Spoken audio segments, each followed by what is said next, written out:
of God.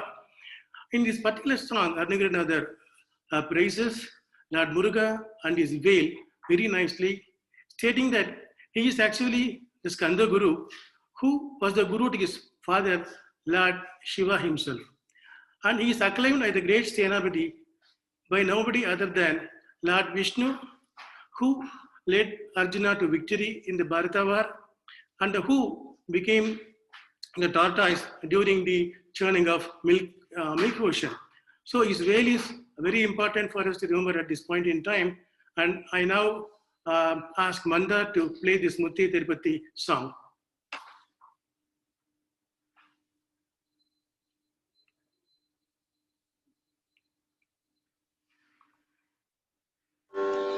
முத்தை தருபத்தி திருநகையத்தி கிரிசத்தி சரவண முத்தி கொருவித்து குருபர என ஓதும் முக்கட்பரமர்க்கு சுருதியின் முற்பட்டது கற்பி திருவரும் முப்பத்து முவர்க்கு தமரரும் அடிப்பேன பத்து தலை தத்த கணிதொடு ஒற்றை கிரிமத்தை பொருதூர் பட்ட பகல் வட்ட திகிரியில் இரவாக பத்தற்கிரதத்தை கடவிய பச்சை புயல் மெச்ச தகுபொருள் பட்சத்தொடு நெற்றி தருவதும் ஒரு நாளே முத்தை தருபத்தி திருநகையத்தி கிரிசத்தி சரவண முத்தி குருவித்து குருபர என ஓதும் முக்கட்பரமர்க்கு சுருதியின் முற்பட்டது கற்பி திருவரும் முப்பத்து முவர்க்கு தமரரும் அடிப்பேன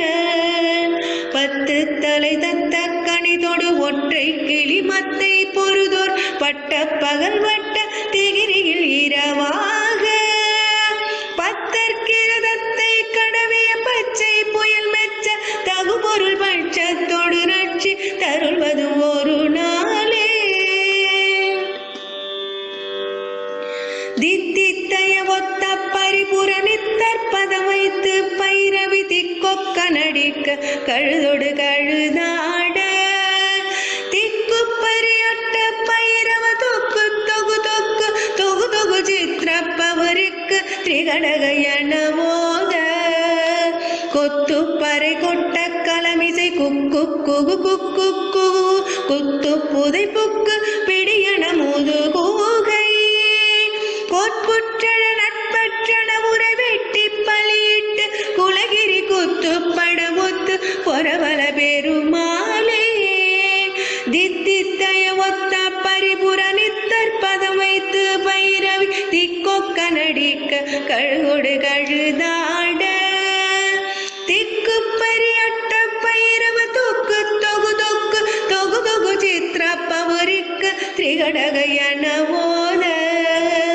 கொத்து பறை கொட்ட கலமிசை குக்கு குகு குக்கு குகு குத்தி புதை புக்கு பிடியன மோது கூகை கொட்புற்றன நட்பற்றன உரை வெட்டி பலியிட்டு குலகிரி குத்து படமொத்து பொறவல பெருமாளே குலகிரி குத்து படமொத்து பொறவல பெருமாளே.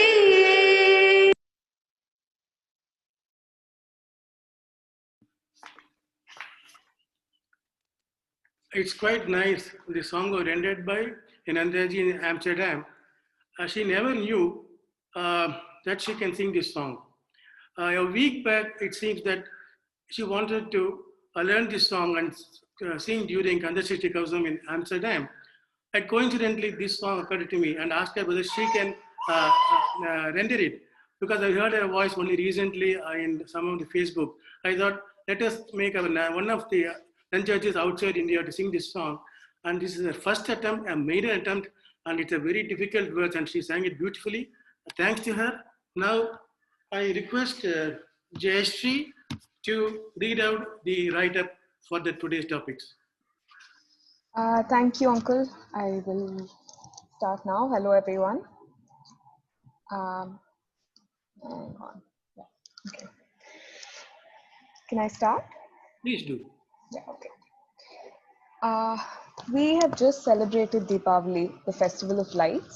We are now passing through the holy month of Kartigai, the month signifying light. the month in which the planet Sun ascends from Tulam, the house where he is debilitated. The month in which Lord Shiva revealed his limitless form appearing as Jyoti, the brilliance of light. Lord Shiva revealed his immeasurable radiance on a full moon day, the force behind him being Devi. Devi is Mathioli. Our Mathioli Akka defines light, velicham, as thus. Light dispels darkness. Light shows objects. Light adds grace. Light throws meaning. Light gets us out of the maze. External light shows us the worldly objects, but the light that is identified within ourselves alone can show us the truth. World is subject to change, but truth is constant. Sri Akka is our light, both external and internal. The instrument of light chosen by her is her writings. She is the light that illuminates the outer world for us. She is the lighter that lights the unlit lamp within us. Her books teach us what is not taught to us even in the most renowned schools of management. We are supposed to be trained by these schools to make us CEOs, that is, Chief Executive Officers. While this is not to be discounted, what Sri Akka wants us to become is also CEO, that is, Chief Enlightenment Officers. In whatever or wherever we are engaged in, as a learner, as a teacher, employee, employer, business, service, philanthropy, and not excluding the homemaker. More often than not, we get trapped in confusion. We don't know what we really want or what really makes us happy. Simple questions are, why am I in business? Why am I in employment? Why am I studying this? Why am I in service? What motivates me to act? Why and how do I act? How do I choose my actions? How do I act? Why do I want freedom? How should I act? Is it a sin to be in material life? What is my duty? What is my right? And many more questions. We are taught and trained by schools to manage us, but how do we manage? Who will manage us? Should we just live or add life to life? Is there a balance sheet and profit and loss accounts for our lives? Sri Akka's writings and messages during these satsangs clarify every one of the above questions. That, in essence, is Mathioli Gita, capturing in a nutshell the essence of Vedas, Upanishads, epics, and the Bhagavad Gita handed to us by Lord Nandalala. Akka aptly chose the name for our institution as Nandalala. With Sri Akka's blessings, this essence is further made into a concentrate in a PowerPoint presentation. Sri Akka went through every word in this PPT and approved it for presentation during the consecration ceremony of Sri Akhilandeshwari Shrine in Lancaster, California in June 2016 in her very august presence. This will be most useful for the younger generation as they have many years to travel in this worldly life, which is getting more and more competitive and complicated. Be prepared for a monologue of an hour, followed by participation of Nandaji's. There will be some music too. As always, we will end with a virtual Pada Puja. Om Mathioli Niye Gadi, Om Mathioli Niye Vari. Yes.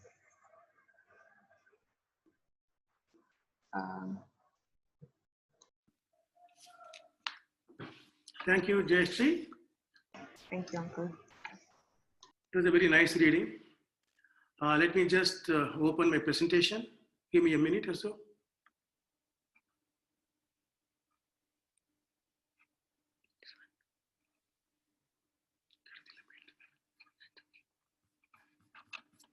Slideshow.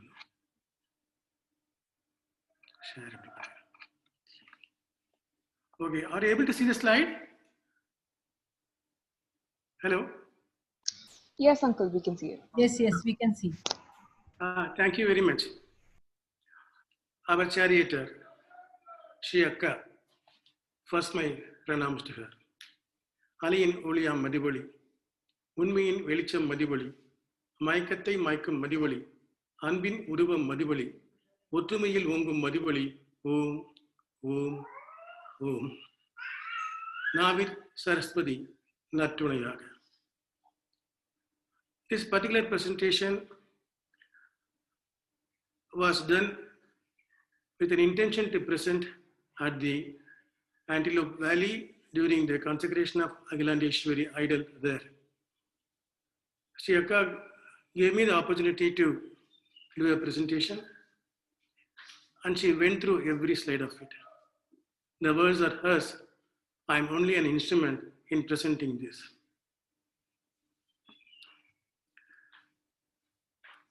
This is the Lancaster temple. To the left, you can see the Gopuram. It is done in the Western US style. Inside, there are several shrines. One of the shrines is dedicated to Sri Agilandeshwari. You can see the idol to the right. At the bottom of the idol, you will not be able to see it. That is covered by a Shivalinga made of coral. That Shivalinga represents Jambigeshwara. So there is Tiruvaneka in Lancaster. Many times we need to manage several things. Many times when we say manage, we think it's a business, it is office, it is service too. We have to manage service in Nandalala also. And a homemaker is a great service provider. A homemaker may be a man or a woman or jointly. Today everybody makes home, and they have got several things to deal with. Therefore, they also have to manage several things and several people. Therefore, whenever we think that, a spiritual discourse like this or Bhagavad Gita like this is meant for older generation who have retired, who have nothing to do, but actually it is meant for our lives right from the day we are out of the cradle. Let me go through this. Agreed, you are a smart person. You are a manager, nobody disputes it. But are you ready to be smarter? Is it good enough to be smart? Or do you want to travel beyond? Manage, what to manage, whom to manage, why to manage, how to manage, am I equipped to manage? There is always a self-doubt. What is reality? That's what Akka goes forward to explain to us. Invocation, because we are in confusion, we need light. Asatoma Sadgamaya, Lord, please take us from falsehood to truth. Please take us from darkness to light, that is ignorance to knowledge. Please take us from fear to immortality, that is freedom. Let peace prevail everywhere. Having invoked the blessings of Almighty, let us proceed to the various other slides. Rathasarathi. You can observe there are 5 horses. This is the same picture as Lord Krishna in Kurukshetra. Most of the time we are used to 4 horses being driven by Lord Krishna for Arjuna. When I asked Akka, on a particular occasion she wanted me to write something on Rathasarathi, and this particular photo came to my rescue in my uncle's house. And I asked Akka, I always seen 4 horses, why there are 5 horses? She said, this is the correct picture. We have got 5 senses. We need to balance them. That's more important. There are always explanations that the 4 horses represents Vedas. From the cow, milk is drawn. And the person who draws the milk is Lord Krishna. The person who consumes is the calf, Arjuna. But that's also true. But this is the fact. Having Akka bless this Rathasarathi, we will continue with this picture. Realization. People in life do not work the way the management textbooks and school teaches. Most of us gone through schools, maybe engineering, maybe medicine, maybe management, maybe law. They teach several things to manage our professions, maybe manage others, but nobody taught us how to manage people, because people is a very fluid factor. They are like mercury, their minds are like mercury. Unless we understand the psychology, we cannot manage others. Is there an alternative? Our Akka, she is enlightened, she is enlightening us. So when there are several treasures available in our ancient scriptures, why do we run to Western thought of schools? These are, people say Vedas are like mountains, nobody can understand them. Somebody has to make it very simple. The truth is that these Vedas are meant for everyday life, right from our childhood, whether we are in school, business, profession, employment, or social service, not excluding homemakers. They seem to be bulky, but Shri Akka has condensed them in the writings for our sake. I have the privilege to present them going forward. In effect, Shri Akka has been releasing a book of Gita every year. Why? Always we need to ask why. Also, how. Let us ask, why are we in business? Normally, when I do this presentation, I had the privilege of asking questions to the audience and they respond. In a virtual song, sometimes it goes here and there. Therefore, probably I have no choice but to go ahead with the presentation in a monologue. And maybe at the end of the presentation, we can always have discussions on various points. And Akka is Akka. As the questions are arising in our mind, we would also find answers as every slide goes. I would request you to please jot note whatever you want to communicate or clarify. We will have about 15-20 minutes at the end of the presentation to handle all of them. Please feel free to entertain your own thoughts and make it available to everybody. Normally, the presumption is that we are in business because we want to make profits. There is no harm in it making profits. But who gives the profits? Starting point is the customer. Unless the customer buys the products produced by me, I'm not going to sell anything. If I don't sell anything, I'm not going to make money. Ending point is customer satisfaction. Unless he's not satisfied, he's not going to go and keep on buying my services or my goods or whatever you talk about. Therefore, we have to understand what is in between customer satisfaction, customer and profits. In between, we have to organize people, machine, money, business processes. We should manage the business processes. Revenue and cost dimension of the processes. Delivery, we have to deliver. Having produced, we have to ensure that delivery is made on time to the consumer. Then there are implications on the society. Just because I make money, I cannot put everything endangering the people in the hands of the people and then try to make profits.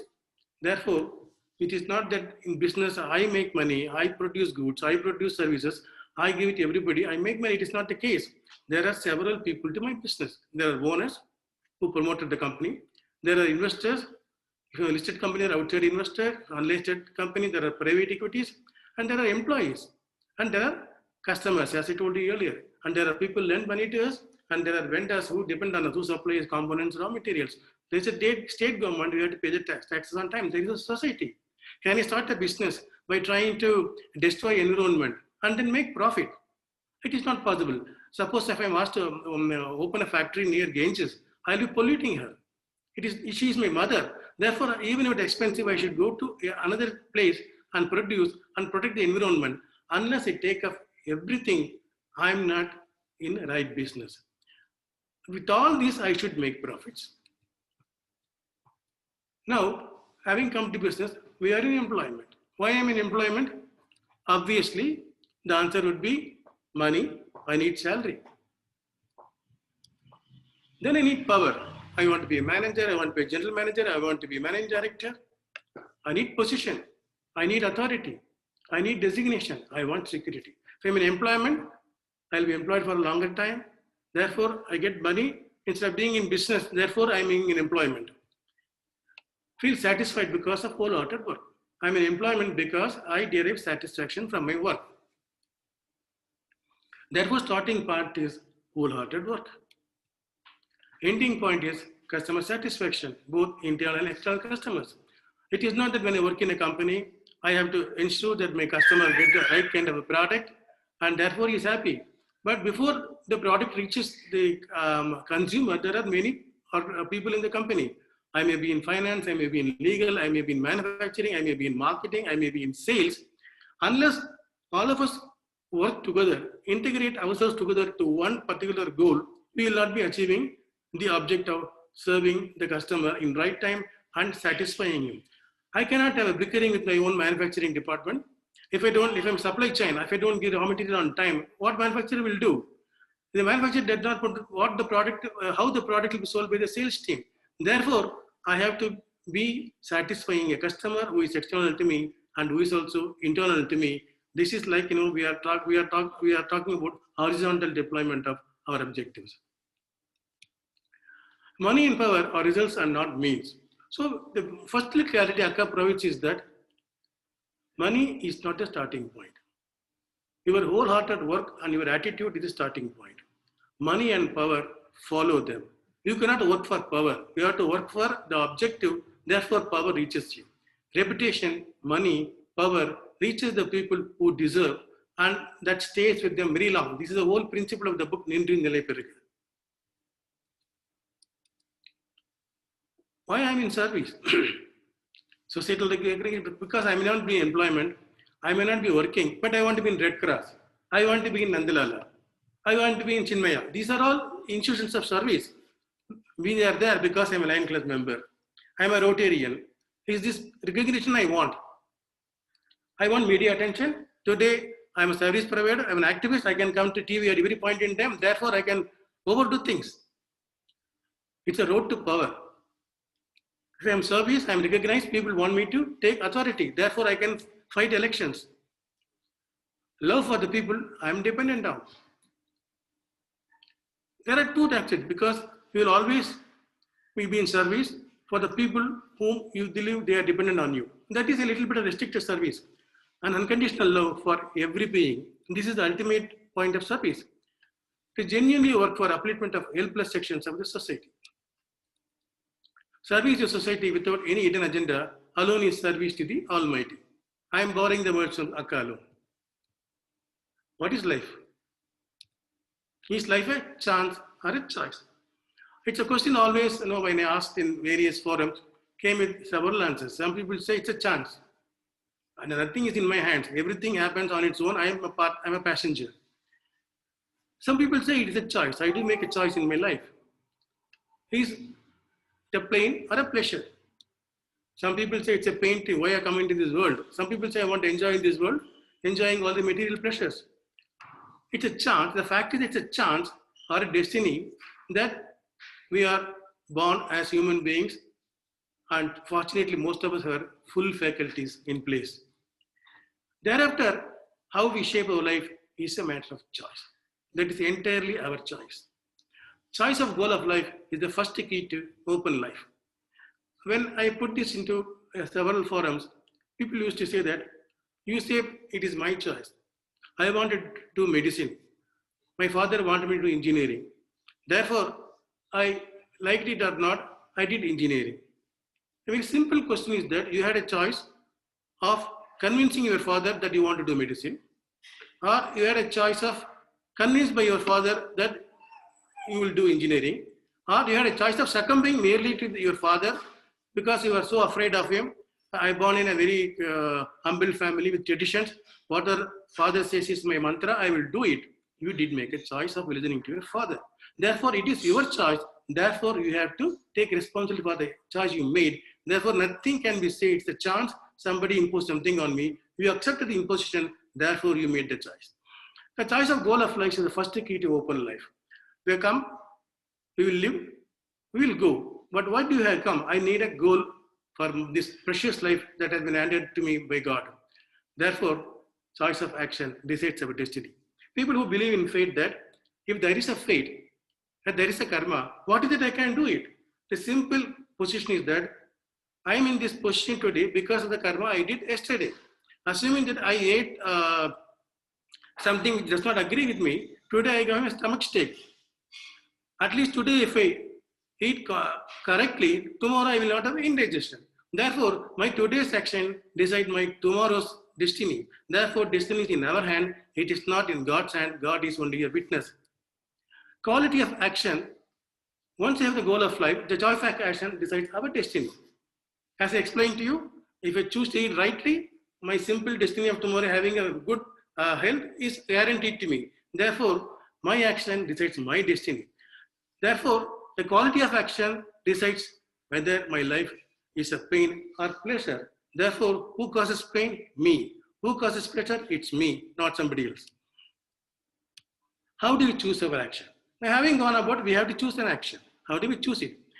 Many times we choose it blindly. Many times we choose it consciously. But let us see what all emotions that can go behind our choice of action. Me, as I told you, I'm knowledgeable. I have studied law, I have studied commerce, I have studied finance, therefore I am knowledgeable. I'm intelligent. There is a subtle difference between knowledge and being intelligent. Knowledge is acquiring something, intelligence is applying that knowledge. Therefore, I'm intelligent, I'm able to apply whatever I heard or whatever learned in my life. Probably I'm smart. The method of using my intelligence and getting a result out of gives me certain amount of a course of action which can be smart. We can call street smart also, but the smartness may arise out of following the right path or maybe the wrong path. Yet I may be smart in the eyes of many other people. He is result oriented. He will somehow get this result. That is dangerous. Therefore, am I wise? Next question is, am I wise? I'm knowledgeable, I'm intelligent, I'm smart. Am I really wise? How do I act? This is where the quality of action comes about. Are we reactive? Are we proactive? Very simple is that I always wait for something to happen, therefore I go and react. I am able to see something in advance, therefore I am able to take proactive step. Let us take the simple COVID situation now. I can stay at home during the quarantine. I can wear mask. I am proactive. I don't bother about it. Let COVID come to me. Let me get admitted in the hospital. Let me take antibiotics. I am reactive. It's a very simple thing. Do we act out of impulse, instinct, or fear? Animals do act out of impulse. Animals do act of instinct. Animals do act of fear. We do have all these elements. After all, we are born, evolved from animals only. Do we act out of pride, ego, position, or compulsion? This is the problem. Animals do have only two kinds of attitude. They fright, they are flight. They are afraid. When they are afraid, they go away. They kill something only when they are hungry. They don't kill for the sake of killing something. But human being has got a huge mind.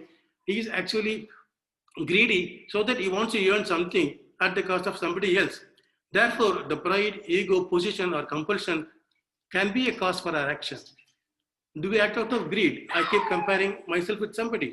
Do we act because it benefits me and it preserves me at the cost of somebody else? Do we act out of anger, hatred, jealousy, or envy, or lust? It's quite possible that many times our actions are motivated by a fit of temper, a fit of likes and dislikes, or a fit of envy. We can also act out of commitment. We can also act out of confusion. We don't know what to do. Somehow I'll do something. That's a confusion. Is commitment born out of clear thinking and conviction? When I have a commitment, I must understand that it is followed by certain clear thinking, and I am convinced that that is the right kind of action. It cannot arise out of confusion. Is the thinking and conviction born out of clear conscience? Have I thought about very clearly, thinking then I am in the instrument of God, and that my conscience permits to do that thing, therefore I act. Have we suspended or stopped action out of lethargy or due to any of the causes stated above? Many times we remain silent. We do not act. We are lazy. We don't know what will happen. Therefore, trying to be, what I can say, trying lazy or apathetic, it's many times we get into this trap. Do we have the free will, freedom, and independence to act? This is an important question. Anka's books talk about free will. She talks about freedom. She also talks about interdependence or independence. Let us go through the next few slides to understand what exactly is it. Because we want to do whatever we want to do. We want to ensure that nobody asks us questions. If I take a decision, everybody should be listen to it. If I have an idea, everybody should take it. And then therefore, any interference is thought as interference with our freedom.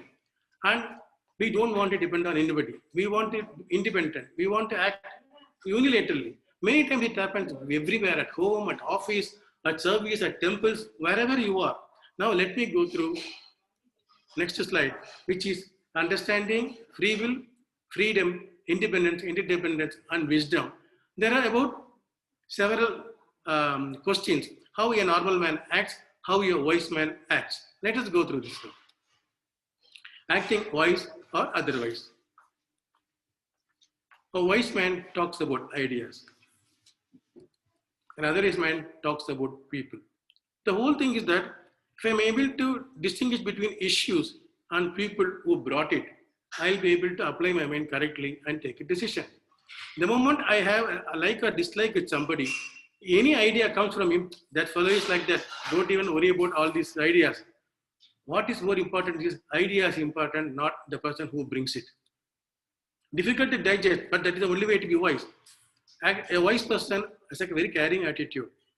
Otherwise, person is critical attitude. Whatever you say to him, you have some point to oppose it, not on logic basis, just because he wanted to oppose something, because he wanted to be different because of his ego. He rebels authority. He doesn't want any control. Whereas a wise person respects authority. And an unwise person, he will do anything to get along as long as he gets what he wants of his personal interest. Whereas a wise person acts out of conviction, not out of convenience. An unwise person is always confused, because if you take anything to him, he believes what is in it me. If he doesn't understand what is in it for him, he will not act at all. Whereas another wise man acts out of confidence because he has made a decision based on a conviction. Now, a wise person is concerned about character. Not a wise person is concerned about reputation. Because many people think that reputation can be bought. If I give a whole lot of donation to Venkatachalapati temple and the paper advertises that, I believe I got a reputation. If ill-gotten money has gone there, or the way I run my other affairs is not fair, at some point in time, my reputation will catch up with my character. There are any number of examples, people who have gone out of India, having borrowed a lot of money, they had huge reputation. Where is the reputation? Ultimately, a true character merges with the reputation, your reputation becomes something bad. Now, a wise person is assertive, and otherwise person is aggressive. That is very important. An assertive person is that he has taken a decision by involving everybody. He asserts it. He doesn't forces it. Whereas the other person, whether he has got the consent of some other people or just want to force his idea, he is very, very aggressive. A wise person is willing to learn. An unwise person believes he knows everything, he has nothing to learn. A wise person is touchy. He cannot take even a normal humorous talk. He feels very touchy about whatever is talked about him. Whereas a wise person is sensitive. He understands why he talked about. If he thinks he has to correct himself, he corrects himself. An otherwise person is always lonely. Even in a crowd, he is lonely because he thinks about only himself, not anything else. Whereas a wise person is in solitude. Whether he's alone or in a crowd, he mingles, but he is in solitude. A wise person discusses. Otherwise person argues. An unwise person has a distorted sense of freedom. He believes in the night he can drive on a one-way road. He may be hit by an opposite lorry coming in the right direction, but he believes he is free when nobody watches him. Whereas a wise person is disciplined. Whether somebody watches him or not, his conscience ensures that he is bound by the rules. An otherwise person is externally driven. He is externally driven by his ego, his position, the money he derives, the satisfaction he gets, the pleasures he enjoys out of drinking or gambling or whatever it is. He is driven large by sense pleasures. Whereas a wise person is internally driven. Because he has got a clear goal, he is convinced about the quality of the goal. He is convinced about the action he can take about. He is convinced about that he has convinced everybody else to fall into integrated line of thinking. Therefore, he is driven internally what is good for everybody. God drives him. Now, he respects others. Maybe a servant, maybe a boss. For him, everybody is equal. He treats people as human beings, not as assets. Many organizations say that my employee is my asset. He is tired. I take care of him. You want to exploit him. But my employee is a human being. I want to give him all the comfort human being requires to the extent that is required to discharge his duties. That is the respect for a human being. He looks down on others. The other person looks down on everybody else other than himself. He runs down other people. He is out of bounds all the time. He has no limits. Whereas a wise person knows the limit. Simple thing. For example, Akka is Akka. She is goddess, all of us know. But she moves like an ordinary person in your family. When I move with her, I must know my limit.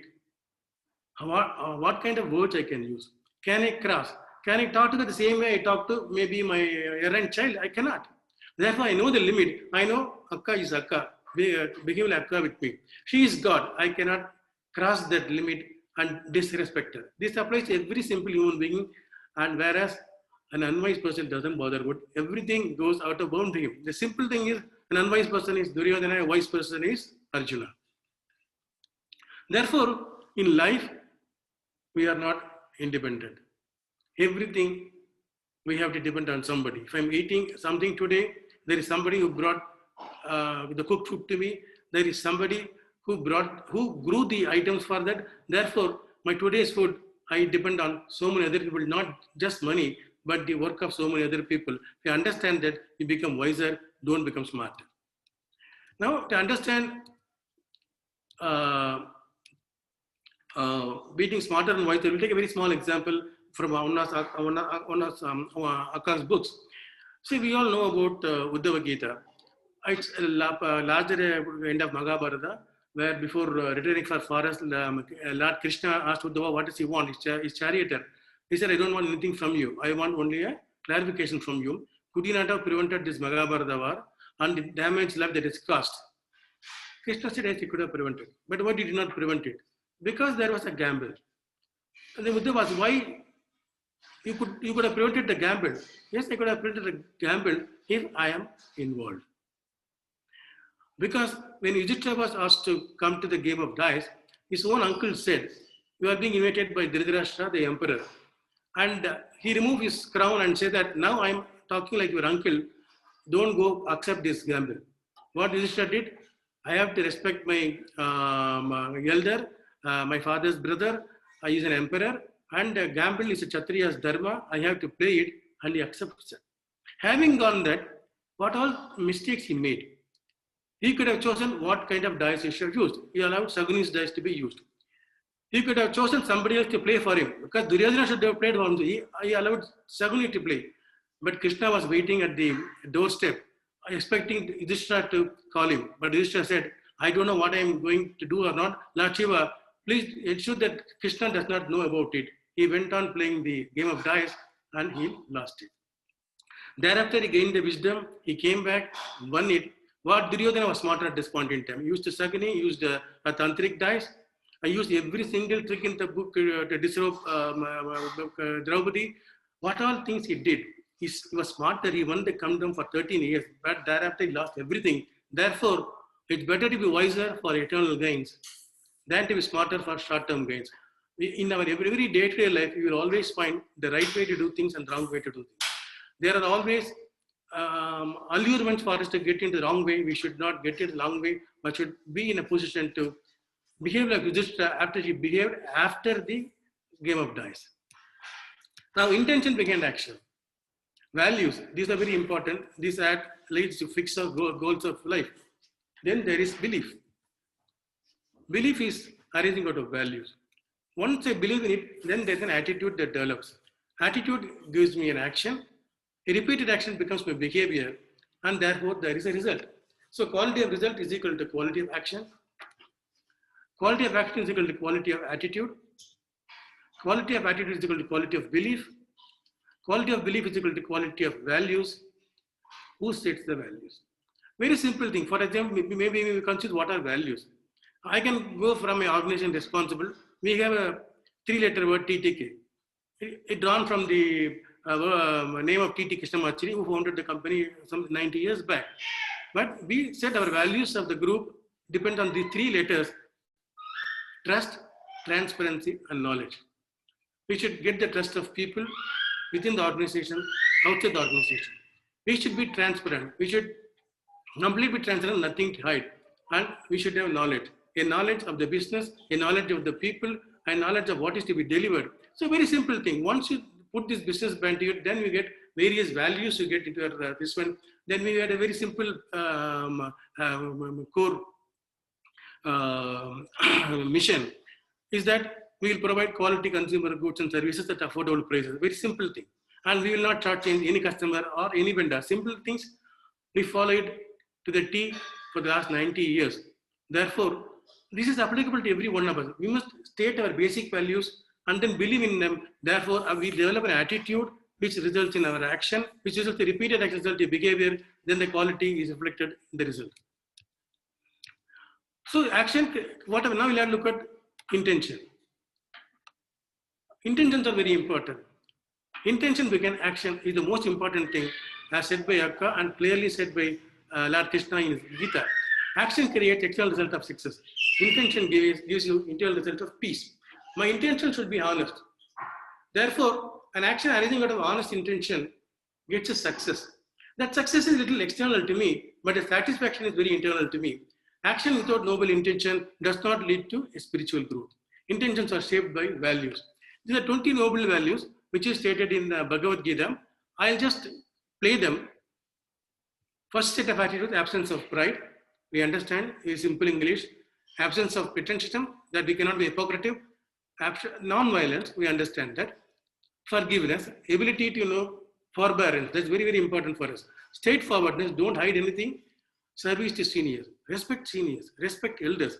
Today we have a situation where we allow elders to stay in old age homes. In fact, Akka once somebody asked, why can't you set an old age home? Akka said it's the duty of a son to take care of his parents. I will not establish an old age home. She desisted that idea. Very simple things. Service to your elders, first to your parents and other elders. Then purity of motive. The motive should be very clear. It should not be self-centered. Then there is sustained interest. Many times we say something and thereafter we lose interest in it. We must be able to sustain interest and self-control. This is very, very important. Then detachment. Detachment, we can write a whole book on it. What is detachment? We'll follow it in further slide when we talk about Karma Yoga. Absence of arrogance, which is important. We talked about earlier, being wise and unwise. Mature vision. Unless I have a vision, I will not have a clear goal in life. Then non-possessiveness. I cannot feel possessive about everybody. Very simple thing. For example, if a father feels possessive about the son, and he thinks he has got more right over his son, and the mother does not have, we have got a lot of problem. This possessive leads us to ensure that we overprotect or underprotect or indulge, and we get a very, very bad result at this point in time. Possessiveness relates to people, relates to properties, relates to whatever ideas also. Then emotional balance. We are having a mind. The mind can be disturbed and distorted at every point in time. I cannot act out of an impulse or an emotion. I have to act out of a reason. Therefore, I need to train my emotions. Akka has written one book called Pesum Unarval. She talked about 36 feelings, 36 senses, which are good senses. According to Akka, in one of the things I talked, there are 108 negative influences in this world. There are only 36 good influences. Let us choose the 36 and lead our life rather than falling a prey to 108 negative institutions. Then not being great. This is very, very important. The world has got everything to satisfy the need of everybody, but it has got nothing to satisfy the greed of one man. Now, love for God, without belief in God and love for Him, we can never succeed in life. Meditation. You cannot get a sense of balance in life, emotional balance, without indulging in meditation, at least for a few minutes in a year, not being extrovert. It doesn't mean you have to be, keeping alone. What it says is that don't try to display everything. Don't try to go unnecessarily go and talk about things which are need to be talked at. You can be selectively, you can choose to be extrovert, you can choose to be introvert. Choice, it should not be a nature to be extrovert, and you must seek true knowledge. Many times we try to study something peripherally and believe that we understood everything. This is the problem of our scriptures. There are many who take it on a very superficial basis, on a surface basis, not going into detail and say that they are not anything. That's how our Manusastra, our Vedas, everything is being misinterpreted. Unfortunately, educated people do not study and then take a view on that. As set forth in wisdom, I am gained wisdom, I should remain there. I cannot move away because we have got a chance to be, changing our mind every one. Then, if I am taken a decision wisely, I cannot move away from there. Yudhishthira suffered because of lack of wisdom. He gained wisdom after losing the battle of dice. Thereafter, he did not stray away from that path. He steadfastly stood in that wisdom. Now, these 20 values, if I had to talk about, I had to spend one session for each of the values. The only thing, I'm just giving you some suggestions. I will share this presentation at some point in time in the website. See, absence of pride is one of the values. Talk about it. Akka writes about this in Andre Videtade in Puranam. Then absence of arrogance. There is vertical varam arul, maunam pesinal. About straightforward that she covers in Unmay and Shakti in one of the books. Purity of motive, Nureve Mukti from maunam pesinal. Sustained interest, sadhana is a chapter in Indra Niliburga. Self-control, maunam pesinal, chapter 3. Detachment, Patrin Shakti in Takam. Mature vision of life, Matram in Indra Niliburga. Love for God, Bhakti Ke Adivai from Anjare Petti. Meditation, chapter 2, Sirital Inikum. Sirital, Siritirkum. Seeking true knowledge is Puranam. Steadfast in wisdom is chapter 2, Valkai. So, I have captured 12 of the 20 values, and I have digged out about 12 articles from across some 60 books, about 1,000 articles. And Akka said, I have written about these things in many other articles. We just give 12, there are balance 8. I request that when you display it, request every one of us to go through my books. Who do not know Tamil, somebody should translate and give it to them, the right kind of a chapter, so that I expect every one of you, every one of my Nandajis to understand these 20 noble values and live by them. She said, if you can follow 7 or 8 of them, you are near to God. So let us pick out of the 27 or 8, which we think can easily follow and go about it. And I request Nandajis to go through her books and find out the various stories she has written from Puranas and see what conveys the meaning of these 20 values. Managing self. We have 5 senses. The senses react, the impressions embedded in mind, intellect, Adi Shankara's play. Adi Shankara says that there are insects and animals where the leading sense is one. If you take a moth, light is its weakness, eyesight is its weakness. Through eyes, it falls into a flame and dies. A bumblebee, smell, it gets into a lotus flower, smells it, lotus envelops it. A deer, ear, sound is its strong point, it's also its weakness. When the drumbeat of the hunter comes in, it loses balance, exposes it, so hunter kills him. An elephant, his weakness is touch point, the skin. A she-elephant is tied near a pit, and the he-elephant goes there and is made to rub, and he falls into the pit, he is captured. Tongue, the taste, fish is a victim of taste. A bait is given, the fish is caught, and it dies. Adi Shankara says, I have got 5 senses as compared, which are all active. As compared to these animals, they have got only 1 sense. I am 5 times more prone to fall a victim to all these external senses. Please ensure that I apply all these senses to realization of God and realization of what is good. That's why now Radhasarathi comes into picture once again. The 5 horses, the 5 senses. Let us surrender to Lord Krishna so that our senses are decided to be directed in the direction He wants us to direct. Now I am going into some of the simple statement accompanied. They happen to be 5, which are like the 5 horses of Radhasarathi. This was given by principles of Reiki from Japanese. Actually, it went from India, it returned to India from Japan. He treated lepers with these 5 principles. When they did not follow these 5 principles, they came back with leprosy once again. He told them, follow this 5 principle life, we'll be disease-free all the time. What are the 5 principles? I have explained this in many of the satsangs. I don't mind repeating once again because good things can always be repeated, as Akka says. Just for today, I will not be angry. Anger is our worst enemy. Let us understand why I am angry. It comes out of several things. Very simple thing is that I don't like a person. Therefore, whatever he says, get angry. It comes from dislike.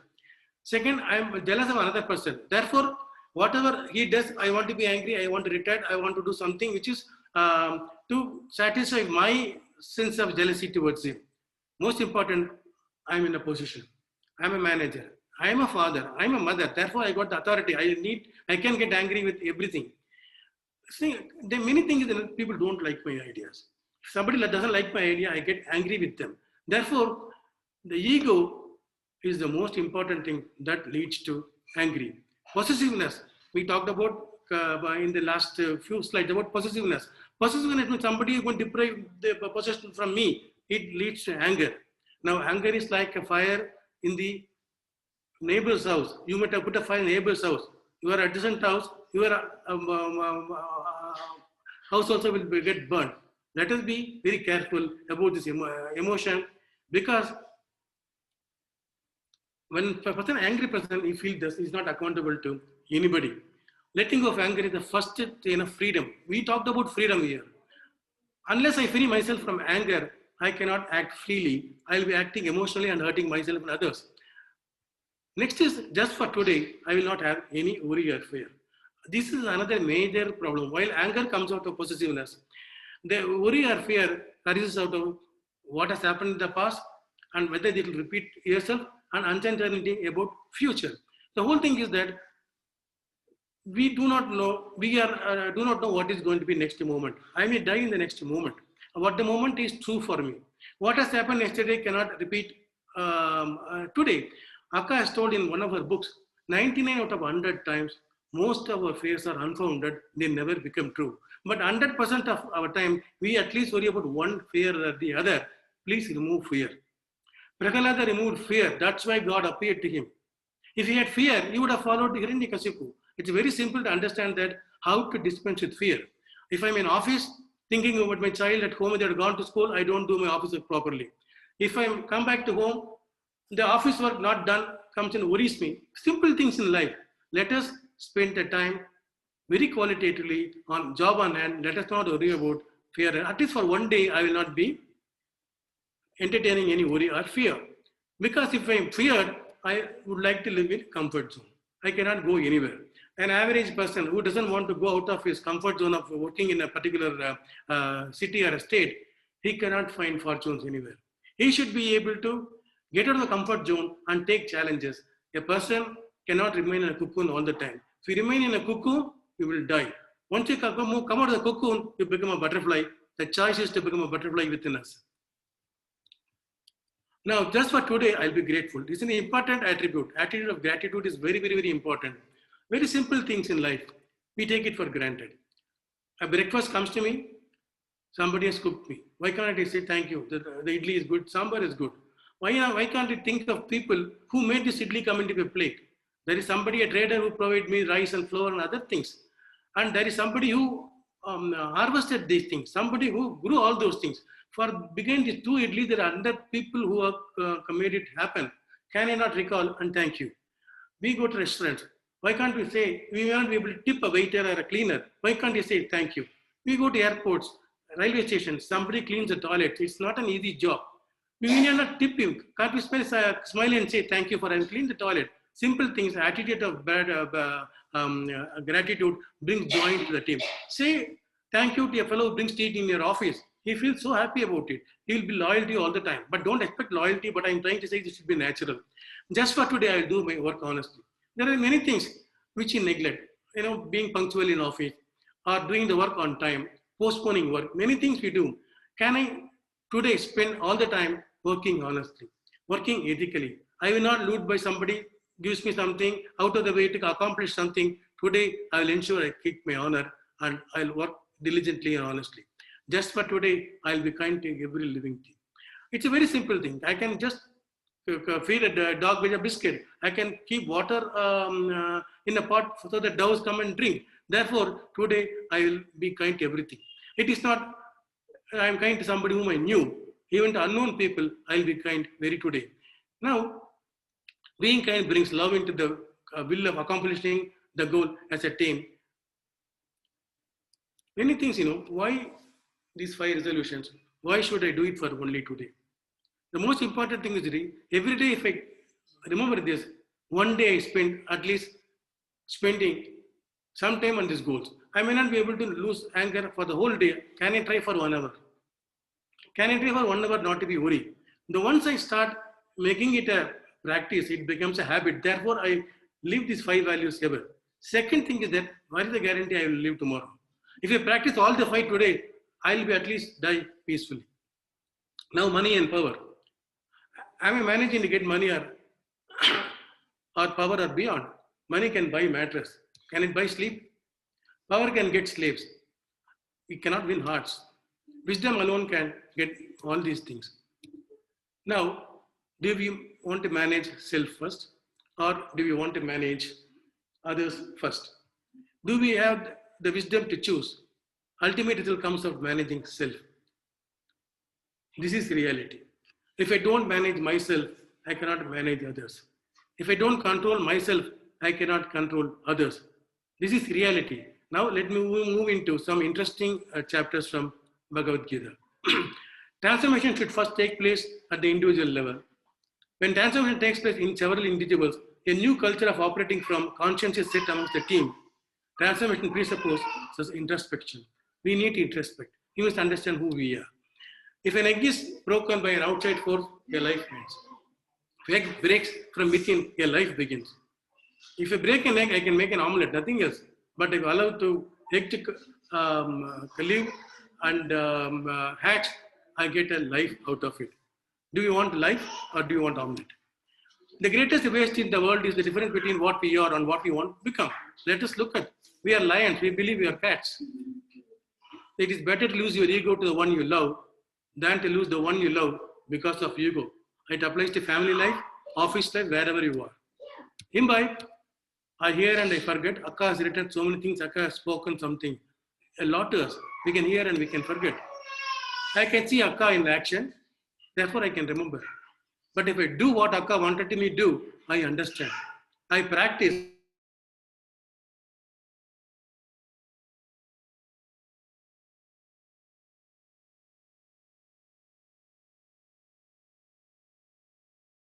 Now, let us go to the principles of Bhagavad Gita about the personality. Unless we talked about self-introspection. It is possible only if we can introspect on our personality. For that, we need a certain knowledge of what are real personalities. Once you understand real personalities, we change our personality, we add life to life. There are 3 personality types. All of us know about in Bhagavad Gita. One is Sattvic, other is Rajasic, other is Tamasic. A Sattvic person, we know, a noble man, perfection, impassion of love, he lives in compassion. A Rajasic man is aggressive, full of selfish goals, he is prone to act, be very, very active in life. A Tamasic person is lazy, sensuous, and you can, he's a little violent too. Well, what happens is that we are not made of pure Sattvic or Rajasic or Tamasic. We are a mixture of several things. These mixtures produce certain personalities. We can train ourselves to become a complete Sattvic personality, which is the aim to be a person of wise nature, as we talked about earlier. Now, assertive person stands for principles and values because he is rooted on Sattvic. He is Rajasic before he is active. A simple-minded person lacks worldly experience, an ordinary man on the road. He is Sattvic by nature, but he is not assertive enough. He is a commoner. He needs guidance. He is prone to influences. It is important to influence him in the right way so that he uses his basic Sattvic attitude to an attitude for acting much better. Now, a commercial businessman is a combination of Rajasic. A noble leader with vision is a combination of Sattvic and Rajasic. A person who remains Sattvic all the time is an enlightened soul. A person who is simple-minded is Sattvic, is Tamasic, is an ordinary learner. A commoner is a combination of Samathic, Rajasic, and Tamasic. He needs to be trained. A Rajasic plus Tamasic, a great combination to be an opportunist. He wants others to work for him He wants to earn reputation because of others. A clear, what I can say, an unadulterated political leader who goes only after power without any values is a combination of Rajasic and Tamasic. A pure Tamasic is a terrorist, is a criminal, is a lawbreaker. You can find it all the places. Now, once you understand these types, very important to understand these things because many times we try to apply these values to others. As we are going to introspection, Akka talks self-introspection all the time. You apply these tests to yourself. You apply yourself to that. Am I a Tamasic person? Am I a Rajasic person? Am I a Sattvic person? I am Sattvic sometimes, I am Rajasic sometimes, I am Tamasic sometimes. When I am purely lazy, neglecting good, that is also Tamasic. I need not be a terrorist. Then the moment of laziness, the inertia makes me Tamasic. The moment I want to indulge in liquor or drugs, I am Tamasic at that moment. What arises out of this Tamasic habit is a Rajasic habit, which is going to hurt other people. So once I evaluate myself, very important.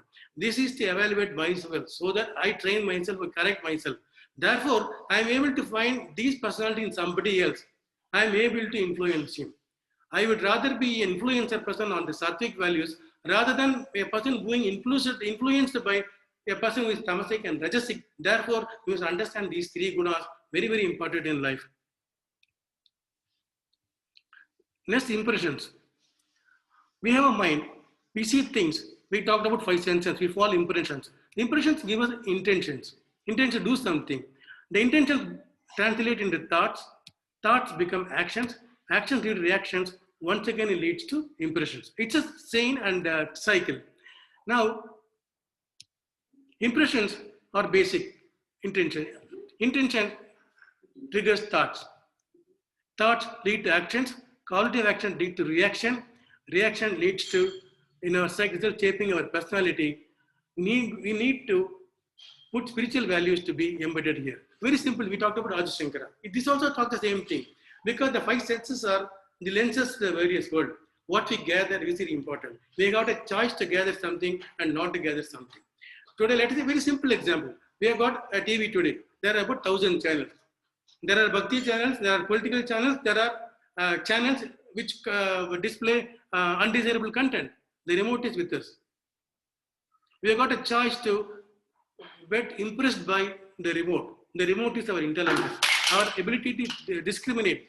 If I submit my intellect to Lord Krishna, he becomes the charioteer who controls all my sense organs. This is very simple, easy to understand theoretically, very difficult to put into practice. But Akka expects us to put into practice. He has blessed us something like this.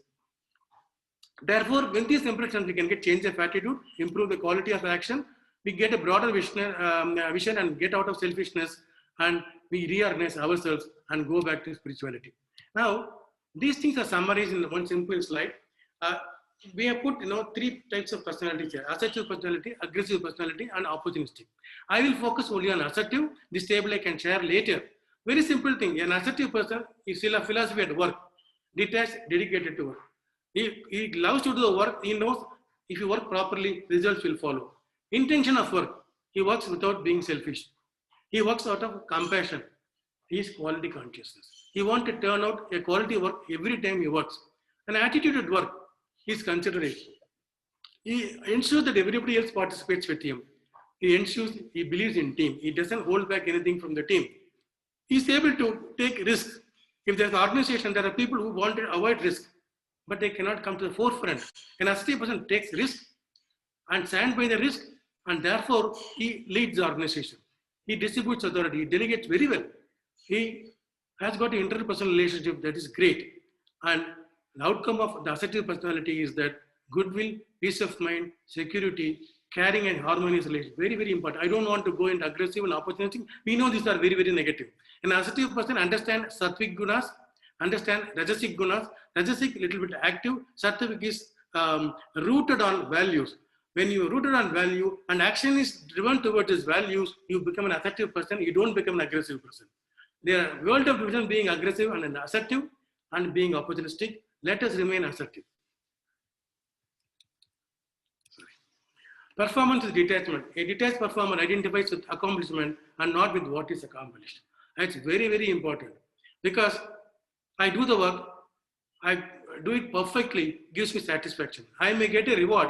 I am not attached to the reward. I am attached to the satisfaction that I derive out of my work, because my work follows the best intentions I have. We talked about intention earlier. Gita's guidance, philosophy at work. In this detached performance, there is no loss of effort. There is no harm. Even a little performance protects one from great fear. This is the essence of Karma Yoga. You can choose your action. You cannot choose the result of your action. You can choose your reaction, but may you not be without action. Akka is God. She is born with us. Have you seen her lazy till the last days? Even the last day she gave a message to her. Please be united. Don't have differences. Please keep love as your only companion. That was the spirit. She was never inactive. With all the time we were never able to devote so many things, but she spent all that time for the welfare of us. She ran a family. She was discharging a duty to her parents, her family. She accepted everybody coming to her room, gave time to everybody, solved everybody's problem, and gave advice. And very, very important, she gave a literature of 1,000 articles, which is a real Gita for us to follow. We must understand this. We can choose our action, I said, but we cannot choose the result. I gave this example sometime back in another satsang. I would rather repeat it. Let us say that I want to go to Malleswaram from Bangalore Road. I'm on the opposite side of the road. Other side is the bus. I have to cross the road, get the bus to go to Malleswaram. What are the four possibilities? I cross the road, I get the bus on time, therefore I reach Malleswaram on time. Great. I'm cross the road, there is some delay, I miss the bus. I am delayed. Then I cross the road, one of my friends comes in a motorbike. Hey, where are you going? Malleswaram. He'll drop you. I reach the place ahead of time. The fourth possibility, I am in a hurry. I don't look to the side. I try to go fast so that I can catch the bus. I am run over by a motorbike coming from the both sides. I landed in the Manipal hospital just in front of that bus stop. Now, the first three we can understand. The fourth is because of ourselves. Therefore, in all our actions, we can get something as we expect, something less than what we expect, something more than what we expect, something totally opposite to what we expect. Now, if I have focused very clearly on crossing the road, I might have caught the bus, landed on time. That is not on my time, and that's not in my hand still. I crossed the road, bus must have gone earlier also. I could not do anything about it. I crossed the road, there's a fortune, somebody picks me and drops me. These three are possibility. Now, I am choosing to cross the road wrongly, therefore I get run over. Instead of catching the bus, I catch the hospital. Now, this is the purpose of Karma Yoga. I focus on the work on hand. Don't worry about result. The moment I spend quality time on the work on hand, result will follow. The result is the fruit given by the God. Let us dedicate the work as well as the fruit to Him. Of course, He allows us to enjoy it. Intention of the work. Human mind like is a parachute. It works better when it is open. Often asked, how am I doing? Is it related to what I would think I would like to achieve? Can I delegate to somebody one who can do it better? Can I do something differently without disturbing the output? This is a very simple thing. For example, we can be monotonously doing something. Can I do something very differently to get a good output? Very simple things. For example, what somebody else can do, please delegate to them. Don't try to do it yourself. Where you think you have got the ability to do it differently or a little tough job, you take that job. Therefore, it's a very simple thing. Like, for example, let us take even a basic household work. I got a maid. I want to cut vegetables. I can ask her to cut the vegetables so that I can spend time on looking at the recipe and cooking it better. But if I want to cut the vegetables, I'm not very good at it, or my focus is on being differentiated, I cut my finger. Second thing, I ask the maid to cut the vegetable. Don't allow her to use her complete freedom. I breathe down our shoulder, cut this way, hold this knife like this. This is an expensive knife from Germany. Don't hurt it. Finish. Neither you will do your work, nor she will do her work. What I can do differently? For example, she cooks, she cuts the vegetable very nicely. I can find a nice masala to add it. Made the outcome far better than what it would have other been. I am trying to say it in very simple terms because this is what Akka talked to me when I was cooking at home. About what to do differently so that the dosa or idli, what you make comes out very, very tasteful, better than what the normal stuff. What applies to idli and dosa and cutting vegetable applies to whatever we do at office or service place.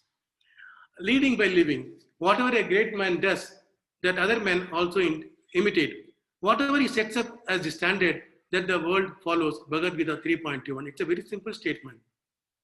Why Akka wants us to go through this presentation? She wants us to be great men. She wants us to be another Akka. Whatever standard we set, others will follow. That means Akka has given us the responsibility to be a better person so that we become a role model for somebody else. Akka herself was a role model to us. Can you look at any other role model? Let us think about it. Manage worries. Leading by living is that we need to understand how to manage worries. The longer you hold even a lighter paper, it becomes heavier and heavier. Learn to put down the burden and pick it up when you need. It's very simple advice, but many times we don't follow it because we carry lots of worries. We carry lots of prejudices. We carry lots of likes and dislikes. That really drags us down. This is like an Indian crab.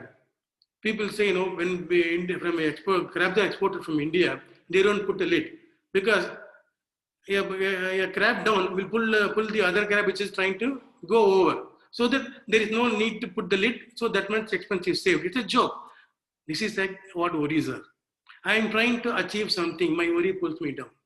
It becomes very heavier. Even if I hold a little one sheet in the hand for more than 30 seconds, my shoulder becomes heavy. I feel the pain. Many times you can see, you open the newspaper and read it like this. After 5 minutes, neck will pain. You can't hold it like this. So you'll have to hold it and put it on a table and then read it. You must have a proper angle. It is as simple as that. What can happen to body can happen to your emotions. If you carry the worries for too long, you are prone to anxiety, you are prone to depression, you will never be able to act properly. Don't carry the burden wherever you go. Leave it where it was, pick it up when needed and solve it. Then there is a life. Whether I'm a homemaker or a owner of a business or an employee, we write accounts. Even a homemaker writes what is the money that has come into the hands, how it is spent, how it is saved, whom it is given, if it is given, when it is come back. So there is always accounting in life. That's what we talk, karma is all about accounts. We don't keep the ledger for karma. But somebody has called Chitragupta, keep the ledger for karma. Therefore, we'll understand how do we write our own balance sheet. How do we write our own profit and loss account? Why should Chitragupta write our balance sheet and this one? Can you go into it what Gita says? Balance sheet of life. Our birth is our opening balance. We born with certain amount of karmas, accumulated things, good, bad, ugly, assets, liabilities, everything. We inherited it. Our death is our closing balance. So we had some assets we had inherited, some liabilities were inherited. As we live, we will leave some assets and liabilities which will not be discharged by somebody. We will have to come back to enjoy or discharge them. Our prejudiced views are our liabilities. Our prejudiced views are our liabilities. Our creative ideas and good deeds are our assets. Heart is our current asset. Soul is our fixed asset, which is Akka in us. Brain is our fixed deposit. We deposit several, we talked about impressions, ideas, everything. We put it into our brain. Thinking is our current account. How do we store things in our brain? How do we spend it? It's a flow, it's a current account. Goodwill and achievements are our capital. Character and morals are our stock in trade. How do we trade? I trade with character and morals. I use my goodwill and achievement as my capital. I get impressions in my brain as a fixed deposit. I spend it for the right purposes. That's why I create a balance sheet of assets and liabilities for myself. Friends are our general reserves. We accumulate them. That is the profit we make. Values and behavior are our goodwill. It is our reputation. It is born out of our values, not out of our, what I can say, trumping our own trumpet, blowing our own trumpet. Patience is our interest earned. It's very important. Patience in life is very, very important. Love is our dividend. What we give, what we get. We give love. That's also a dividend going to somebody. I invested my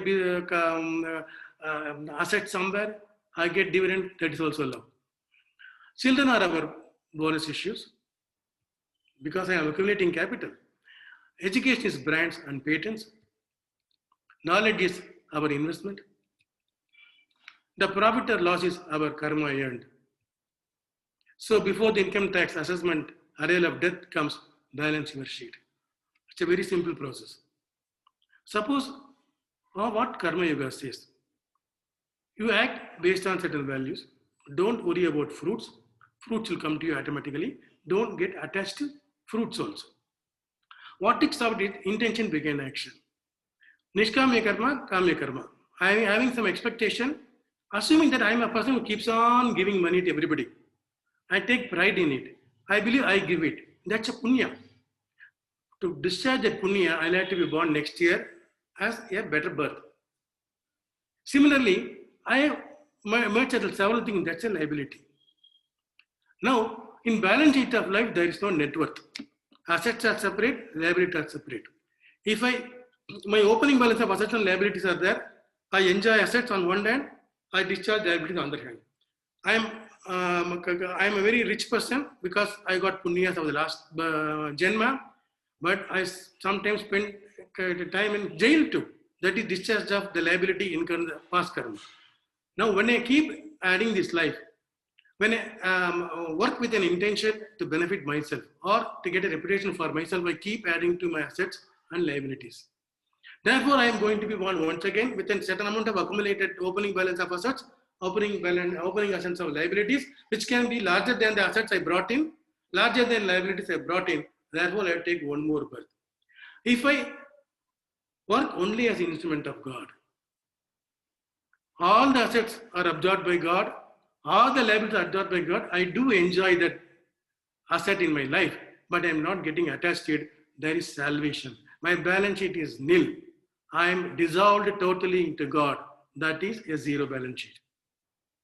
She Akka's promise, when you are alone, I am your companion. This is an important statement. When you are alone, what she says is that when you are free from ego, I am your companion. When you are not free from ego, your ego is your companion. Choose ego or me. I cannot separate myself from you, nor can you separate yourself from me. I told you that I am your companion. But you don't want to use me, I still will remain your companion. Please use me, discharge your karma. Acknowledgement. The whole presentation made of Akka's writings and her speeches at various satsangs. To be specific, Takam, Nindru Nilai Peruga, Indre Inge, Ippude, Anjari Petti, Velicham, Purnam, Pesim Unarvugal, and speeches during years and satsangs. These are the sources for this. Some slides from Chinmaya Mission, which reflect the essence of Bhagavad Gita. I took Akka's permissions to put these slides and acknowledge them. They're in the bottom of it. Our pranam to Akka and the Guru Parampara. Please keep illuminating our minds and the path we travel. Don't forget us, even if you fail to remember Akka. We surrender unto you. This Prana Pratishtha of Agalandeshwari was done in Lancaster on 16 June 2016. Let Pujya Sri Mathioli Saraswati, the living incarnation of Agalandeshwari, be installed in all our hearts, and the Prana Pratishtha be done in our hearts, in the temple of our hearts, and this day, that is 18 June 2016, today, 22nd November 2020. Henceforth, her will is our free will. We don't have a will of our own. We are just our instruments. Madhivali, you are the soul refuge. Madhivali, you are the soul guide. SOEL2. Om Madhivali, Niye Gadi. Om Madhivali, Niye Vali. Madhivali, the eternal lighthouse, not just at the Saraswati Brindavanam, but in our hearts too. Not just at the Saraswati Brindavanam at Chennai, this Brindavanam is in our hearts too. Let us meditate on her to add life to our life. For ease of meditation, I have given a picture, cut and paste. Akka, please forgive me. It's Patikalingam, in which Akka resides at Chennai, Saraswati Brindavanam. Akka's younger generation of photo drawn by an artist, which has been with my uncle, and I carry it with me right now. And this is the padam which Akka used, which is placed in the Brindavanam. Let us focus our attention on this every day for a few minutes and ensure that she becomes our true charioteer. Therefore, we don't allow our senses to run riot. Thank you, thank you, thank you. Now the session is open for any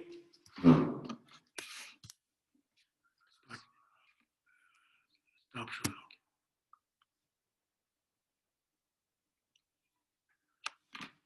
I hope it was a long session. I managed to finish in 1 hour, 10 minutes. I thought it'll take 1 hour, 15 minutes or so.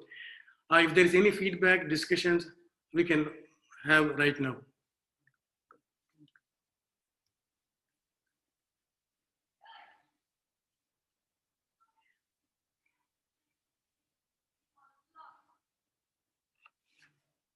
Why there is so much of silence?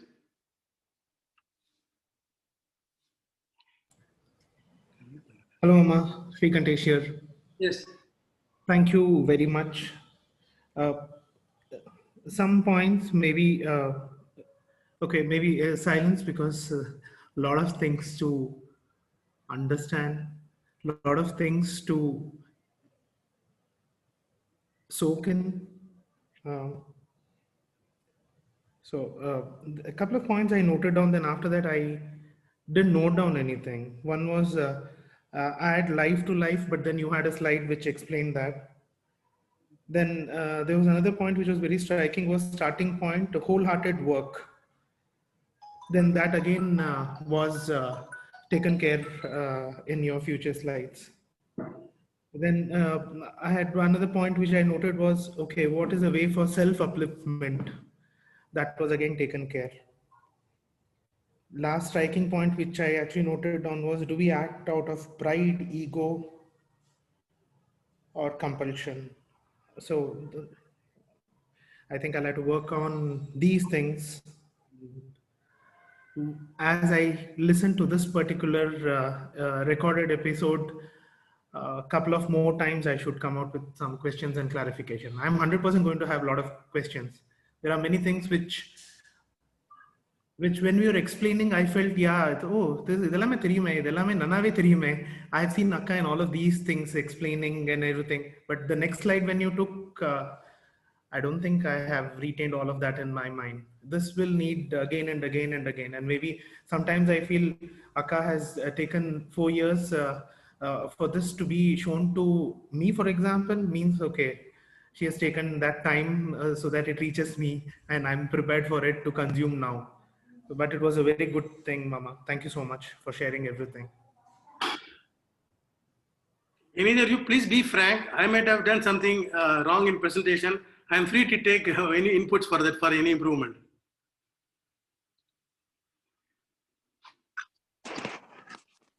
Anna, hi, this is Malathi from Chennai. I just felt that the whole thing was too vast a subject, and it kind of went from one layer to another layer to another layer in terms of the way you presented it as well. So in terms of really assimilating the facts, it's going to take a very, very long time. So there are no questions. Like what Srikantesh said, I did take down a few things in the beginning, but then I realized that it was going way over. Though it seemed very simple and it was very simply presented and it seemed to flow very naturally and nicely. I think there is a lot of content that needs a lot of probably self-analysis and self-introspection.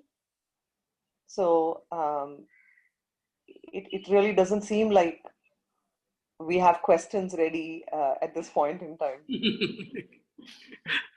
I hope you're able to place me, Anna. I'm able to place you because I'll just share a few things with you. When I presented this, because I used some of the slides in the company's management or outside also some quality I presented. Not the whole of thing I'm presenting for the first time in India. This was presented only in USA. I used to cut and paste and to relevant to the audience that was necessary. This is Akash audience. I can be free and put everything. Many times people ask me, sir, you seem to be an evolved person. I told him you were mistaken. I am presenting it as it is, as understood by me and as conveyed by Akka to me. I am trying to live these things. I may be probably 1% ahead, 99% I may not be this one. I am honest in admitting that I am aware of this, I am making an attempt. That's all I can say. That applies to each one of us. Somebody can be aware and go to the extent of 100% understanding into practice. Somebody may start trying to put in practice. But when I explained this to Akka, she said, somewhere you have to start. Our life is short. One thing you remember, you can choose your birth by trying to remember what is good. At the last moments, if you think of whatever, some slight thought of it, your next birth will be superior. You'll be able to get into understanding this from your age of 5. Now you start at the age of 35 or 45.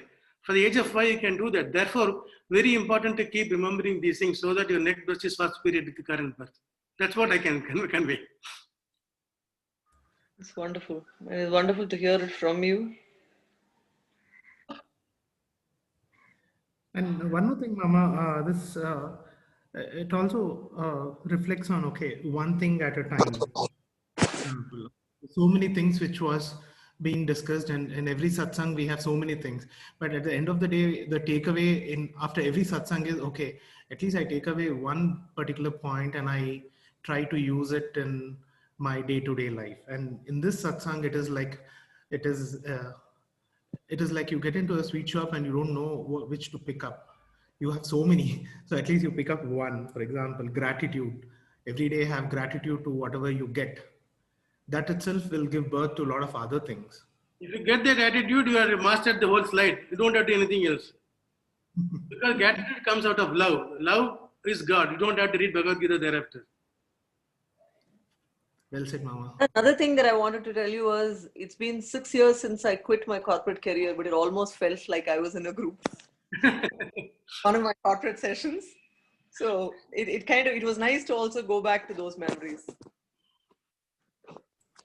And Mama, when you told that gratitude comes out of love, I do tell this many times, okay, as Akka has told, the heart should know only to love. This is the mantra.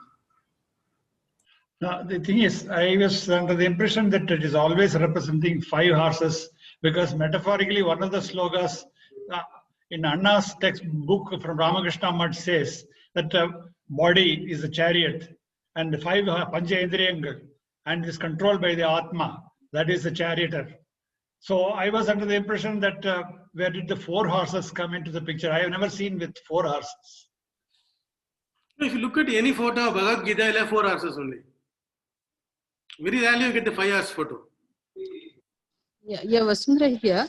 Shankarji, I just wanted to, it was very fast, but I just got the thing that Akka is our free will and we have to surrender to her. So can you please elaborate on that? Okay, right. A free will is that what many people think that we are conditioned by our fate. If we are conditioned by our fate, then there is no action left with us. We have a free will. Now the free will has to, that means I got a choice to wish something, I got a choice to implement it, but how do they make the choice? The whole Vedanta is all about making a choice. So that means I live the whole thing is I pray to Akka to give me the will and the vision what I should get into, how I should get into. This is coming out of surrender. We can't explain it theoretically because many of these things are, it's a little bit of a, what I can say, it's not exactly emotion, it's a kind of inner conscience and senses. Dr. Kannan, can you elaborate on what is free will? If you are present. See, this is like a cow tethered to a pig. See, the cow is tied to a pole. The cow has the freedom to move, but it is not having absolute freedom to run away or do something else. Like that, the karma, the prarabdha karma, we have got the three types of karma. The prarabdha karma holds you, but within that, you have got the limited choice. You have got choice to do things, not to do things, and to do things differently. Therefore, that is the perspective. And sir, you know that I have written a book on the Vedic management. One or 2 points only I will tell, which you have covered beautifully. Whatever I have written in a book of 250 pages with 2,500 quotations from the Vedas, you have covered it within the 1.5 hours. And it's all about internal transformation. See, there are 4 dimensions to the management. One is the self-management, which is the starting point. Then we have got the relationship management. The third one is the cosmic management. And the fourth one is the spiritual management.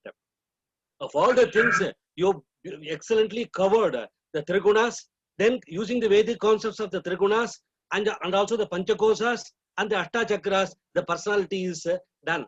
And for skill management, if there is any issue between what you are doing and your core personality, there is a stress. Therefore, you should not go by that. And as you rightly said, whatever point you have said is excellent. It's a very important life message that you have given today. And I am also very blessed to know it directly from you as guided by Akka. And it's a great event today. Thank you so much. Thank you, Kannan. So we can actually we'll have to take every individual's take because not all of her in the I understand same maturity of mind capture these things. So if there is something we can always post in the forum. We can always try to find out better explanations and share. Shankar. Thank you. Shankar? Yes, I'm here. Yeah, just now Vasundhara raised the question. Today it happened to be a message in that one book that which I am reading, Mother's Message. That the wording is, at each moment, may our attitude be such that the divine's will determines our choice, so that the divine may give the direction to all our life. This is the message that relates to Vasundhara's question also. Is it correct? Actually, the correct. Only one thing is that we understand it from a textbook point of view. This is like, going through a cookery book and trying to make some exotic dish. It may not come out correctly, but you'll have to keep experimenting it. That's why the satsang, you spend an hour or two every month. It sharpens our mind and intellect to do that. Before getting into, because we are also getting a little late, there is no other input. I want to say a few things. After Kannan said, it occurred to me. No, it was that 4-day affair in Lancaster that point in time. And my presentation was supposed to be made at a particular time, let us say 12 noon, and followed by another speech from one of the religious institutions in USA. What happened because of the overlap of functions, the person was speak last, he was a star speaker. He said, I have got a sense of time. I want to be punctual. I want to deliver my address at 12 o'clock. And I got another commitment after 1 o'clock. Can you allow me to do my thing first? And whoever is to speak in my slot, in this slot, can do it later. And he spoke very well. He spoke about 7-8 minutes and touched whatever I had done in 45 slides in about 5 minutes. He did it. Then he sat. And I was the last speaker. Akka said, you have got a 1 hour 15 minute slide. You do it in 30 minutes. I have seen it, but I'm going to sit here and I'm also feeling hungry. I'll go outside, I read something and then listening to you. I started presenting Akka's picture and other things. The person who was to deliver the speech at the last, he was in tears. And then he left in midway because he had another commitment to make. I was a little bit, I did not have this kind of a time and do anything at that point in time, because people have come from all over the world and they have to eat at 1:30. And if I start at 1 o'clock, I cannot go up to 2 o'clock. And you cannot say anything in hungry, stomach with hunger. So I need to complete in 30 minutes. Then Akka called me and told me, why are you worried? In any function like this, the person who talks last is the star speaker. The star speaker gave way to you. Don't worry about it. You did not speak. It is me who spoke at the last. I can understand why you felt that the slides come concise in such a way. It was she who spoke, and she was the star speaker. I was just holding the mic. That's it. I was actually moved into tears. And there are people who, in the beginning, they did not listen to it. Sir, Akka told you are a star speaker. I said, I'm not. You didn't listen to it fully. Maybe that's what made me to try to start this presentation for several times. I could not do it for what of time and what of a forum, and probably I could do it fully today.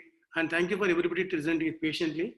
If there is nothing else, can we move into the next thing? There is one beautiful song written by Akka, which is called Vendum Vendam. It is sung by Janani, said to a beautiful raga. It's in Tamil. I'll read out the English meaning of it so that you can follow the song. Vendum Vendam. That's in Tamil. Very difficult to get it in English. I seek, I don't seek. I need the mind, but I don't need confusion there. I seek the rains, but I don't need the devastating floods. I seek money only to help others. I need fruits for my actions, but I don't need thoughts of expectations. I seek virtues. I don't need the memories of hurt. I should seek the happiness of living in unity and harmony. I do have desires, but I seek contentment. I do need action only to execute my intentions. I do need action only to execute my intentions. Let not there be the word poor anywhere. Let the trait of simplicity thrive in me all the time. Let me not be branded as a coward. Let me not lose myself in anger. Let me not be inconsistent and contradictory in my actions. Let my tongue utter only the auspicious. Let me be happy and enjoy, even if I have just the porridge to fill my stomach. Let my cheeks be adorned with a radiant smile all the time.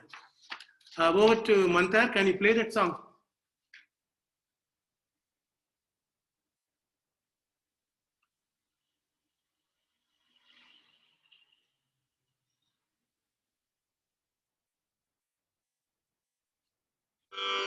மனம் வேண்டும் மனதுள்ளே மயக்கம் வேண்டாம் மழை வேண்டும் பயிரழியும் வெள்ளம் வேண்டாம் மனம் வேண்டும் மனதுள்ளே மயக்கம் வேண்டாம் மழை வேண்டும் பயிரழியும் வெள்ளம் வேண்டாம் பணம் வேண்டும் பிறர்க்குதவி படவே வேண்டும் பயன் வேண்டும் எதிர்பார்க்கும் எண்ணம் வேண்டாம் பணம் வேண்டும் பிறர்க்குதவி படவே வேண்டும் பயன் வேண்டும் எதிர்பார்க்கும் எண்ணம் வேண்டாம் குணம் வேண்டும் குறை மறக்கும் கொள்கை வேண்டும் கூடியிருந்திடும் வாழ்வில் நாட்டம் வேண்டும் குணம் வேண்டும் குறை மறக்கும் கொள்கை வேண்டும் கூடியிருந்திடும் வாழ்வில் நாட்டம் வேண்டும் தினம் வேண்டும் ஆசைகளில் நிறைவு வேண்டும் செயல் வேண்டும் சிந்தனைகள் முடிக்க வேண்டும் தினம் வேண்டும் ஆசைகளில் நிறைவு வேண்டும் செயல் வேண்டும் சிந்தனைகள் முடிக்க வேண்டும்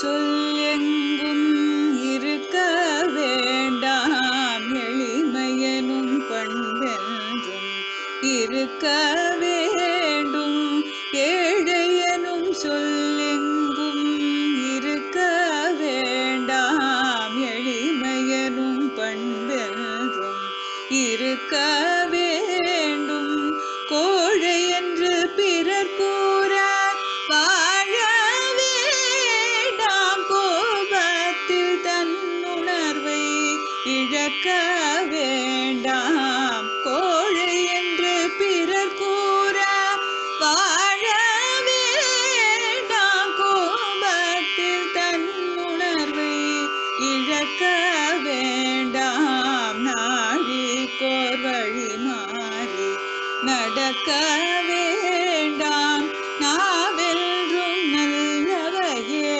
பேச வேண்டும் நாழிக்கோர் வழி மாறி நடக்க வேண்டாம் நாவென்றும் நல்லவையே பேச வேண்டும் கூழை தான் குடித்தாலும் இன்பம் வேண்டும் குமிழ்ச்சிரிப்பு இருக்கணும் கொள்ள வேண்டும் கூழை தான் குடித்தாலும் இன்பம் வேண்டும் குமிழ்ச்சிரிப்பு இருக்கணும் கொள்ள வேண்டும்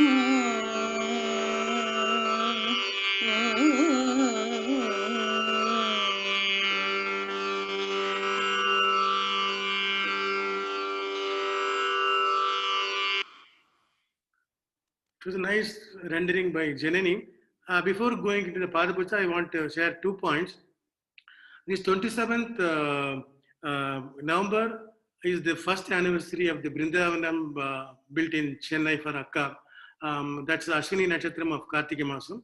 And let us meditate on Akka's photo as presented in this slide on that day and get all the benefits.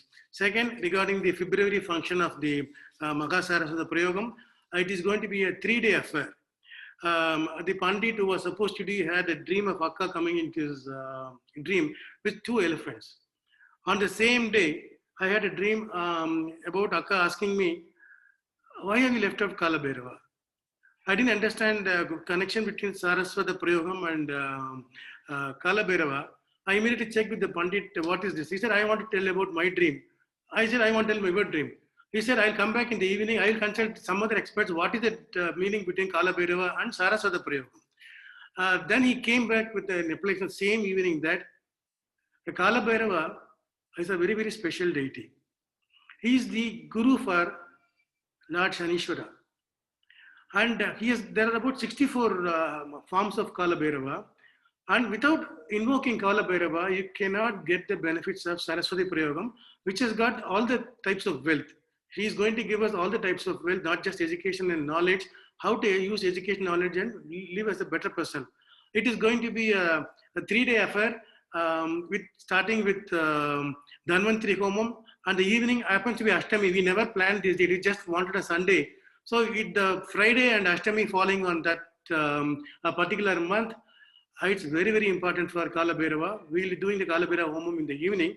So please be prepared to participate in the 3-day event. We'll send the particulars maybe in a day or 2. And there are certain materials required, like 1,008 white roses we require. And probably wherever people can get it from the previous day, please reach it. We may not get 1,008 in Bangalore. Bangalore is not a place for 1,008 white roses. So this one task, 1,008 white lotuses.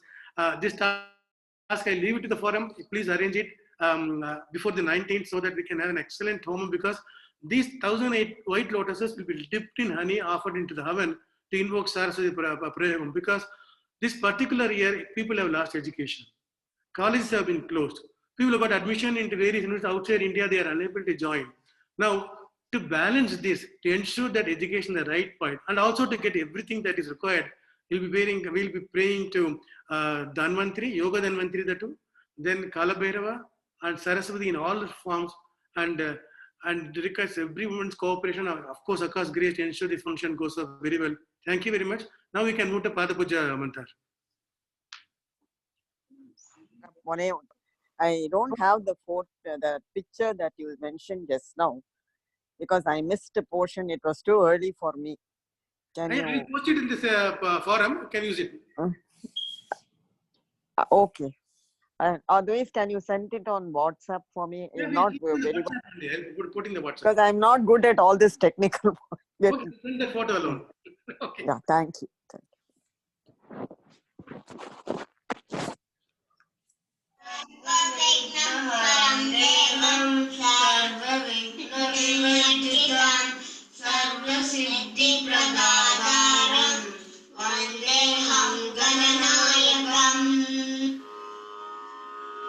दीपं ज्योति परब्रह्मा दीपो देवी नमोस्तुते दीपेन हरते पापौ शुभमङ्गलदीपं नमोस्तुते दीपं ज्योति परब्रह्मा दीपो देवी नमोस्तुते दीपेन हरते रात्रौ सन्ध्यादीपं नमोस्तुते नमस्ते सुमहामाये श्रीपीठे सुरपूजिते शङ्खचक्रगदाहस्ते महालक्ष्मी नमोस्तुते नमस्ते गरुडारूढे कोलासुरभयङ्करी सर्वपापहरे देवी महालक्ष्मी नमोस्तुते सर्वज्ञे सर्ववरदे सर्वदुष्टभयङ्करे सर्वदुःखहरे देवी महालक्ष्मी नमोस्तुते सिद्धिबुद्धिप्रदा देवी मुक्तिमुक्तिप्रदायिनी मन्त्रमूर्ते सदा देवी महालक्ष्मी नमोस्तुते आद्यन्तररहिते देवी आदिशक्ति महेश्वरी योगज्ञे योगसम्भूते महालक्ष्मी नमोस्तुते स्थूलसूक्ष्ममहारौद्रे महाशक्ति महोदरे महापापहरे देवी महालक्ष्मी नमोस्तुते पद्मासनस्थिते देवी परब्रह्मस्वरूपिणी परमेश्वरी जगन्माता महालक्ष्मी नमोस्तुते श्वेताम्बरधरे देवी नाना अलङ्कारभूषिते जगस्थिते जगन्माता महालक्ष्मी नमोस्तुते महालक्ष्मी अष्टकं सूत्रं यः पठे भक्तिमानरः सर्वसिद्धिमहाप्नोति राज्यं प्राप्नोति सर्वदा एकका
Thank you, everyone.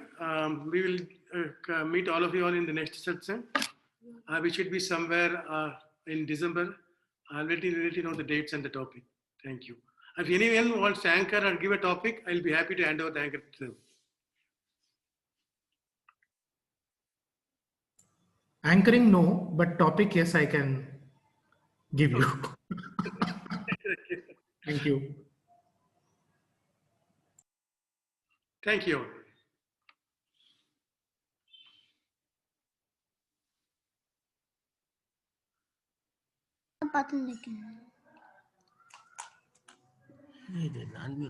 Jai Nandalala. Jai Nandalala. Jai Nandalala. Jai Nandalala. Jai Nandalala. Jai Nandalala. Jai Nandalala.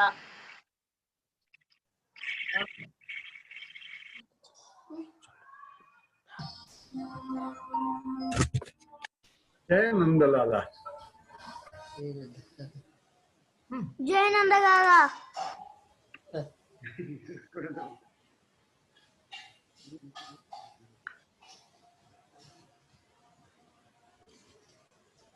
Jai Nandalala.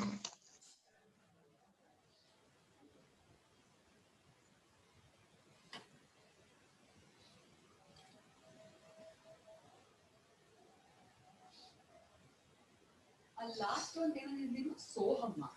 Last one. Confusion ಆಯ್ತು. ಇಲ್ಲ ಬರ್ದೆ ರಾತ್ರಿ ಅವರಿಗೆ ಫ್ಲೈ ಆಗುತ್ತೆ. ಆಯ್ತಾ?